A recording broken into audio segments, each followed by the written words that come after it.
ব্যাগের জন্যই বরাদ্দ।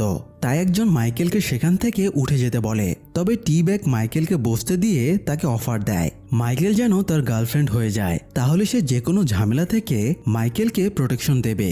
কিন্তু মাইকেল তার অফার মেনে না নেওয়ায় সে মাইকেলকে বেঞ্চ থেকে তুলে দেয়। ফলে স্ক্রুটা পুরোপুরি বের না করেই মাইকেলকে উঠে যাওয়া লাগে। পরের দিন সুযোগ বুঝে মাইকেল আবারও স্ক্রুটা খোলার চেষ্টা করে এবং সে স্ক্রুটা খুলেও ফেলে।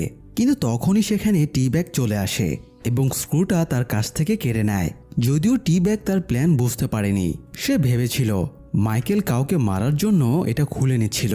এই সময় তাদের মধ্যে বেশ উত্তেজনার সৃষ্টি হয়, কিন্তু গার্ড এসে তাদের সেখান থেকে সরিয়ে দেয়। এদিকে বেলিক মাইকেলের সেলটা ফাঁকা পেয়ে সে সেলটাতে তল্লাশি করা শুরু করে। সে তেমন কিছু খুঁজে না পেলেও হঠাৎ তার নোটপ্যাডের ওপরে চোখ পড়ে। যদিও মাইকেল অ্যাড্রেস লেখা পেজটা ছিঁড়ে ফেলেছিল, তবুও বেলিকের সন্দেহ হয় মাইকেল এটার ওপরে কিছু একটা লিখেছে। তাই সে একটা পেন্সিল দিয়ে সাদা পেপারে ঘষতে শুরু করে এবং সে অ্যাড্রেস লেখাটা ভেসে ওঠে। এরপর